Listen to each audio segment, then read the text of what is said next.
India now news. This is Bindu. Details చూస్తే పాడుబడిన స్థితిలో ఉన్న పద్మనాభం మండలంలోని బుడ్డివలస స్కూల్ భవనాన్ని భీమిలి ఎమ్మెల్యే గంటా శ్రీనివాసరావు ముందు జాగ్రత్తగా దగ్గరుండి కూల్చివేయించారు. ఇక్కడ నడుస్తున్న ఎలిమెంటరీ స్కూల్ భవనం చాలా కాలంగా అవసాన దశలో ఉంది. గత 2 రోజులుగా కురుస్తున్న కుంభవృష్టి వల్ల మరింత ప్రమాదకరంగా తయారైంది. వర్ష ప్రభావిత ప్రాంతాల పర్యటనలో భాగంగా ఎమ్మెల్యే గంటా శ్రీనివాస్ పద్మనాభం, భీమిలి, ఆనందపురం మండలాల్లో పర్యటించారు. కూలిపోయే స్థితిలో ఉన్న పాత స్కూల్ భవనాన్ని చూసి ఆగ్రహం వ్యక్తం చేశారు. పక్కనే ఉన్న తరగతి గదిలో చదువుకుంటున్న విద్యార్థులు దీనివల్ల ప్రమాదం బారిన పడే అవకాశం ఉందని ఆందోళన వ్యక్తం చేశారు. అప్పటికప్పుడు జేసీబీని రప్పించి దగ్గరుండి పడగొట్టించారు. అనంతరం పాండ్రంగి బ్రిడ్జ్, మహారాజుపేట ముంపు ప్రాంతాలను కూడా పరిశీలించారు.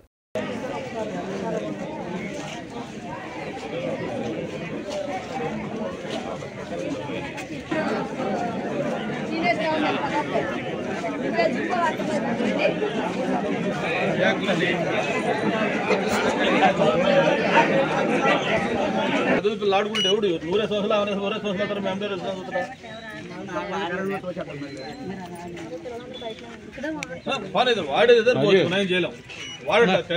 వికారాబాద్ జిల్లా పరిగిలోని లక్ష్మాపూర్ ప్రాజెక్టును పరిగి డీఎస్పీ కరుణాసాగర్ రెడ్డి సందర్శించారు. గణేష్ నిమజ్జనం ప్రశాంత వాతావరణంలో జరగడానికి అన్ని ఏర్పాట్లు చేస్తామని మున్సిపల్ అధికారులు, రెవెన్యూ అధికారులు, ఇరిగేషన్ అధికారులు, విద్యుత్ అధికారులు సహకరిస్తున్నట్లు తెలిపారు. నిమజ్జనానికి అందుబాటులో ఉన్న చెరువులను సిద్ధం చేసినట్లు అధికారులు తెలిపారు. చెరువుల దగ్గరకు ఈత రాని వాళ్ళు వెళ్లకూడదని డీఎస్పీ హెచ్చరించారు.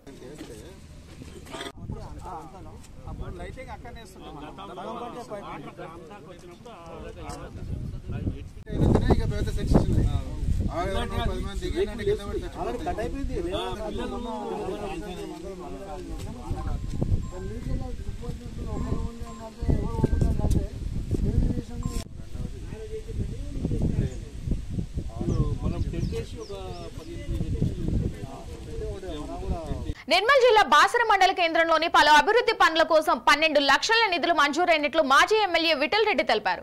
మంజూరైన ప్రొసీడింగ్ కాపీని గ్రామ ప్రజలకు అందజేశారు. నిధులు మంజూరు చేసినందుకు ముఖ్యమంత్రి రేవంత్ రెడ్డి, జిల్లా ఇన్ఛార్జి మంత్రి సీతక్కకు గ్రామస్తులు ధన్యవాదాలు తెలిపారు. ఈ కార్యక్రమంలో మండల కాంగ్రెస్ పార్టీ నాయకులు, గ్రామస్తులు తదితరులు పాల్గొన్నారు.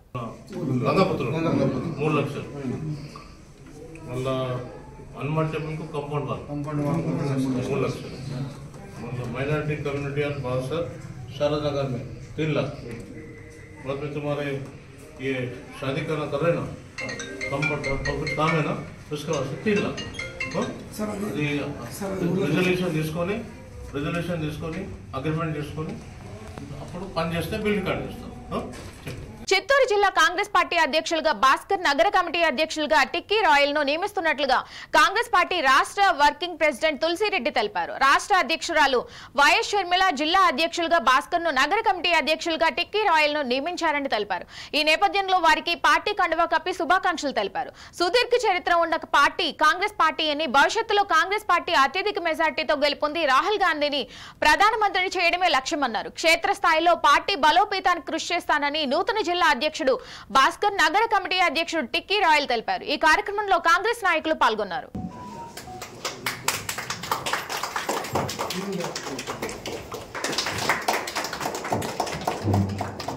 ప్రజల గొంతుకుగా, పేద ప్రజల గొంతుకుగా ఆయన మొదటి నుంచి కూడా ఎప్పటికప్పుడు ప్రభుత్వానికైతేనేమి, ఇటు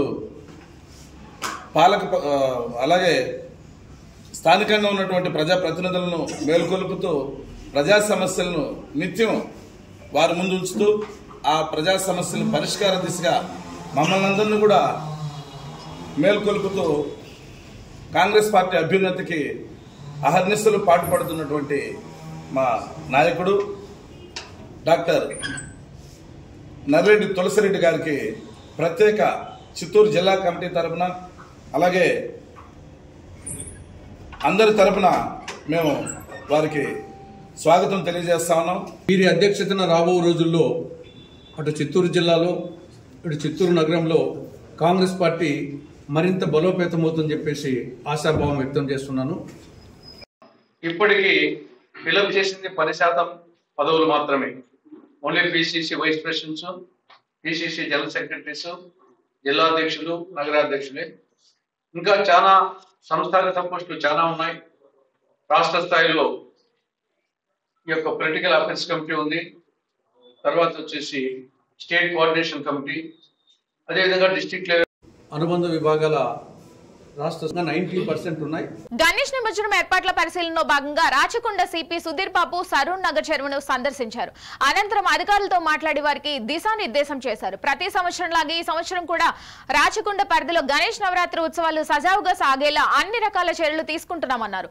సరూర్ నగర్ లో నిమజ్జనం కోసం 8 క్రేన్లను ఏర్పాటు చేస్తున్నామని, జిహెచ్ఎంసీ సహకారంతో బ్యారికేడ్లు, మంచినీటి వసతి, గజ ఈతగాళ్లు, లైటింగ్ వంటి సౌకర్యాలు కల్పిస్తున్నామన్నారు. నిమజ్జనం రోజునే ఎలాంటి అవాంఛిత సంఘటనలు జరగకుండా 55 సీసీటీవీలను ఏర్పాటు చేశామని, అన్ని ప్రభుత్వ శాఖల అధికారులతో సమన్వయ సమావేశం నిర్వహించామని తెలిపారు. సిపి వెంట డీసీపీ ప్రవీణ్ కుమార్ అధికారులు ఉన్నారు. Saroor Nagar tank bund is major important tank bund for us. Like హైదరాబాద్లో మనకు ట్యాంక్ బండ్ ఎట్లానో మనకు ఇక్కడ కూడా అటువంటి ఇంపార్టెంట్ కాబట్టి అన్ని డిపార్ట్మెంట్ కోఆర్డినేట్ చేసి మనకు ఇప్పుడు 8 ట్రైన్స్ ఇక్కడ ఉంటాయి ఫైనల్ డే వరకు. ప్రస్తుతం 3 ట్రైన్స్ ఏర్పాటు చేయడం జరిగింది. 55 సిసి కెమెరాస్ ఇక్కడ ఎంటైర్ ఏరియాని మానిటర్ చేయడానికి, దానికి బెటర్ సర్వీస్ డెలివరీ కోసం చేశాం. మాకు మ్యాన్ ప్యాక్స్ కూడా మా కంట్రోల్ రూమ్లో ఇప్పుడే టెస్ట్ చేయడం జరిగింది. అన్ని పర్ఫెక్ట్ కండిషన్లో పనిచేస్తున్నాయి. మున్సిపల్ అఫీషియల్స్, జిహెచ్ఎంసీ అఫీషియల్స్తో మాట్లాడి ఇక్కడ వాటర్ తొందరగా గణేశాస్ ఇమ్మర్స్ అయ్యే విధంగా ఏర్పాటు చేస్తున్నారు. ఎలక్ట్రిసిటీ డిపార్ట్మెంట్ కూడా చూసి వాళ్ళతో కూడా మాట్లాడి కరెక్ట్ ఎలక్ట్రిక్ కనెక్టివిటీ ఉంటుంది, వైర్ లేకుండా ఉండే ప్రమాదం లేకుండా విధంగా చర్యలు తీసుకుంటాం. Every citizen is a police officer who is not uniform అనేది మనకు తెలిసినది కాబట్టి అందరు బాధ్యతంగా చేయాలని కోరుతున్నాం. అందరు అధికారులతో కలిసి పనిచేస్తాం. 5th డే నుంచి ఇంకెక్కువగా ఎమోషన్ వస్తారని మేము హోప్ చేస్తున్నాం.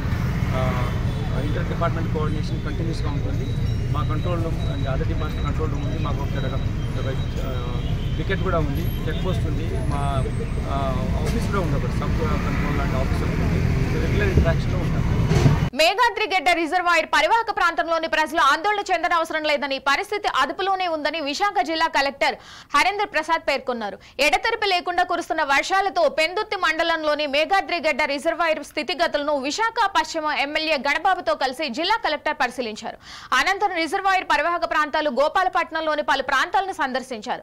ఈ సందర్భంగా కలెక్టర్ మాట్లాడుతూ రిజర్వాయర్ నీటి మట్టం 61 అడుగులు కాగా ప్రస్తుతం 77.4 అడుగుల మేర నీరు జలాశయంలోకి చేరిందన్నారు. ప్రస్తుతం పరివాహక ప్రాంతంలోని వర్షాలు లేనందున ఎటువంటి ఇబ్బంది లేదని, పరిస్థితి అదుపులో ఉన్నట్లు చెప్పారు. జలాశయం ఉన్న 6 గేట్లకు గాను 4 గేట్ల ద్వారా నీటి దిగువ ప్రాంతాలకు వదిలేందుకు ఇరిగేషన్, రెవెన్యూ, పోలీస్ శాఖలు సిద్ధంగా ఉన్నట్లు వివరించారు. లెవెల్ అయితే 61 ఫీట్ అండి. ప్రస్తుతానికి క్యాచ్మెంట్ ఏరియాస్లో వర్షం లేదు కాబట్టి ఎటువంటి ఇబ్బంది లేదు. అండ్ మన గేట్స్ కూడా అన్ని అవుట్ ఆఫ్ 6 గేట్స్ మనం అప్రమత్తంగా ఉన్నాము. 4 gates can be immediately operated. దాని ద్వారా నీళ్ళని కింద ప్రాంతానికి వదలడానికి వీలుగా ఇరిగేషన్ శాఖ కానీ, పోలీస్ శాఖ కానీ, రెవెన్యూ శాఖ కానీ సిద్ధంగా ఉన్నారు. ప్రస్తుతానికి పై ప్రాంతంలో వరద లేదు కాబట్టి, వర్షం లేదు కాబట్టి ఎటువంటి ఇబ్బంది లేదు. అండ్ డ్రింకింగ్ వాటర్ పర్పస్ కోసం మనం పూర్తి స్థాయిలో ఇప్పుడు నింపుకుంటున్నాము.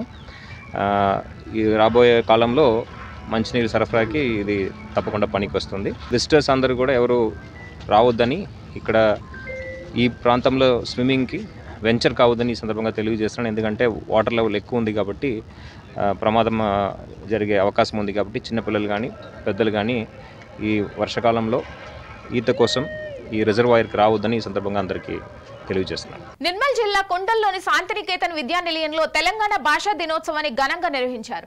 తెలంగాణ భాషకు, యాసకు పట్టం కట్టిన కాళోజీ నారాయణరావు చిత్రపటానికి పూలమాలలు వేసి నివాళులర్పించారు. ఈ సందర్భంగా కాళోజీ నారాయణరావు సాహితీ సేవలను ప్రిన్సిపల్ సంతోష్ కొనియాడారు. కాళోజీ నారాయణరావు గారు సాంఘిక చైతన్యాల సమాహారమని పాఠశాల డైరెక్టర్ ప్రవీణ్ అన్నారు. గణేష్ ఉత్సవాలు, మిలాదునబీ ఉత్సవాలు ప్రశాంత వాతావరణంలో జరుపుకోవాలని హిందూ, ముస్లిం మత పెద్దలకు నిర్మల్ జిల్లా బైన్సా ఎస్పీ అవినాష్ కుమార్ సూచించారు. ముదోల్ మండల కేంద్రంలో పోలీసులు ఏర్పాటు చేసిన శాంతి కమిటీ సమావేశం మాట్లాడారు. ఉత్సవాల్లో ఎలాంటి అవాంఛనీయ సంఘటనలు జరగకుండా శాంతియుతంగా జరుపుకోవాలి అని కోరారు. నిమజ్జనం సమయంలో జాగ్రత్తలు పాటించాలి అని సూచించారు. మండల అధికారులు గణేష్ ఉత్సవ సమితి సభ్యులు పాల్గొన్నారు. చిత్తూరు నగరంలోని ఎస్టేట్లో వినాయక చవితి వేడుకలు అత్యంత వైభవంగా నిర్వహించారు. ఈ వేడుకలు 5 రోజుల పాటు నిర్వహిస్తారు. అందులో భాగంగా ప్రత్యేక పూజలు నిర్వహించి అన్నదాన కార్యక్రమం నిర్వహించారు. ఈ వినాయక చవితి వేడుకలను కార్మికులందరూ కలిసి సమిష్టిగా నిర్వహిస్తారు. ఈ సందర్భంగా మాట్లాడుతూ 5 రోజుల పాటు ఈ కార్యక్రమాన్ని నిర్వహిస్తామన్నారు. 5వ రోజు మేళ తాళాల నడుమ సాంస్కృతిక కార్యక్రమాలతో బాణసంచల వేడుకలతో అంగరంగ వైభవంగా గణేష్ నిమజ్జన కార్యక్రమాన్ని నిర్వహిస్తామన్నారు.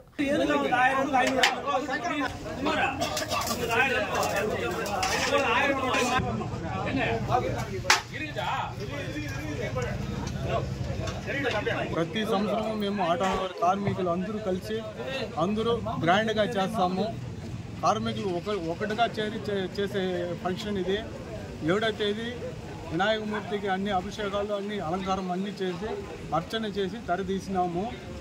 9వ తేదీ ఈ పొద్దు అన్నదానం జరుగుతూ ఉంది. రేపు అన్నదానం ఉంది. మళ్ళా బుధవారం అన్నదానం ఉంది. బుధవారం సాయంత్రం 4 గంటలకు నివేదన కార్యక్రమం స్టార్ట్ చేస్తాము.